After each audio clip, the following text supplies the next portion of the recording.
ഒരു മണിക്കൂറോളം തന്റെ മന്ത്രിമാരോട് മോദി സംസാരിച്ചത് ഒരൊറ്റ കാര്യമാണ്.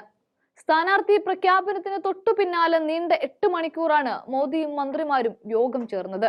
പക്ഷെ ആ 8 മണിക്കൂറിൽ മോദി ആവർത്തിച്ച് പറഞ്ഞത് എന്താണെന്നോ?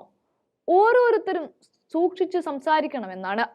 മന്ത്രിമാരും സ്ഥാനാർത്ഥികളും അടങ്ങുന്ന BJPയിലെ ഓരോ അംഗങ്ങളും അളന്നു തൂക്കി അറുത്തു മുറിച്ച് മാത്രമേ സംസാരിക്കാവൂ എന്ന്. ഒരിക്കലും നാക്കുപിഴ സംഭവിക്കരുത് എന്നാണ് മോദി പറഞ്ഞു വെക്കുന്നത്. ആളും ആരവങ്ങളും ചെണ്ടയും മേളവും ആവശ്യത്തിലധികം തെരഞ്ഞെടുപ്പ് ഫണ്ടും ഒക്കെ ഉണ്ടായിട്ടും മോദി 2024 ഭയക്കുന്നുണ്ട്. ദീർഘവീക്ഷണത്തിൽ 2047 പദ്ധതികൾ വരെ വികസിത ഭാരതത്തിന്റെ പേരിൽ കൊണ്ടുവരുമ്പോൾ തന്നെയാണ് മോദി ആരെയൊക്കെയോ ഭയക്കുന്നത്. ഒരുപക്ഷെ അത് BJPക്കാരെ തന്നെയാണ്. കാരണം മന്ത്രിസഭാ യോഗം നടക്കുന്ന ആ 8 മണിക്കൂറുകൾ പുറത്ത് BJPക്കുള്ളിൽ പുകമറകളൊക്കെ നീക്കിക്കൊണ്ട് പല നേതാക്കളും അവരുടെ അതൃപ്തി തുറന്നു പറഞ്ഞ് പരസ്യമായി രംഗത്ത് വരുന്നതാണ് കാണുന്നത്.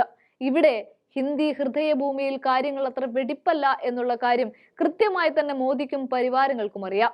ഇവിടെ ഒന്നും രണ്ടും പേരല്ല 24 മണിക്കൂറിനുള്ളിൽ പാർട്ടി വിടുന്നത് എന്ന പ്രഖ്യാപനം നടത്തിയത്. അതിൽ മന്ത്രിമാരടക്കമുണ്ട്. രാജസ്ഥാനിലെ BJP സ്ഥാനാർത്ഥി പ്രഖ്യാപനത്തിന് പിന്നാലെ 5 മണ്ഡലങ്ങളിലെ സിറ്റിംഗ് MPമാർ പ്രതിഷേധത്തിലുമാണ്. പ്രതിഷേധം പരസ്യമായി അറിയിച്ച് ചുരുവിലെ MP രാം സിംഗ് കാസ്വാൻ രംഗത്തുമെത്തി. കാസ്വാൻ BJP വിട്ടേക്കുമെന്ന് അഭ്യൂഹങ്ങളും പരക്കുന്നുണ്ട്. നാഗോർ സീറ്റ് കോൺഗ്രസിൽ നിന്ന് വന്ന ജ്യോതി മൃതയ്ക്ക് നൽകിയതിൽ RLPക്ക് പ്രതിഷേധമുണ്ട്. ഇനി വസുന്ധര രാജെ അവരെയും പരിഗണിക്കുന്നില്ല എന്നുള്ളതാണ് വിവരം.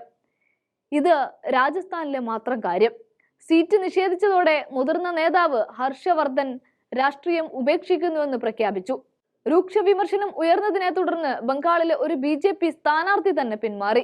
2 തവണ കേന്ദ്രമന്ത്രിയായിരുന്ന ഹർഷവർദ്ധൻ ദില്ലിയിൽ ഇത്തവണ സീറ്റ് നൽകിയിരുന്നില്ല.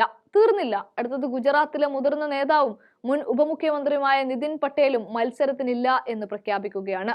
മെഹ്സാനയിൽ സ്ഥാനാർത്ഥിയാകുമെന്ന് പ്രതീക്ഷിച്ചിരിക്കെയാണ് മത്സരത്തിനില്ല എന്ന പ്രഖ്യാപനവുമായി പട്ടേൽ എത്തുന്നത്.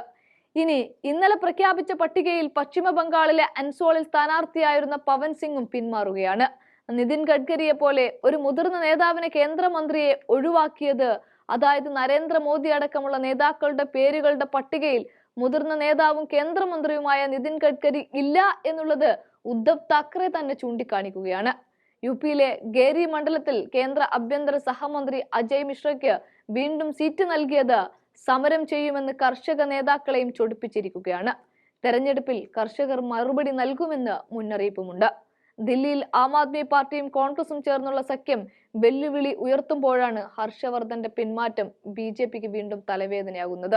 ഇതൊക്കെ BJPയെ പിന്നിലേക്ക് നയിക്കുന്നതിന് ലക്ഷണമായി തലമൂത്ത നേതാക്കൾ വിലയിരുത്തുന്നതിന്റെ കൂടി അടിസ്ഥാനത്തിലാണ് മോദി ഇനി സൂക്ഷിച്ച് സംസാരിക്കണം, ഉള്ളത് നശിപ്പിക്കരുത്, മൂന്നാമതും അധികാരത്തിൽ വരുന്നതിന് തടസ്സം നിൽക്കരുത് എന്ന തരത്തിൽ പറഞ്ഞു വെക്കുന്നത്.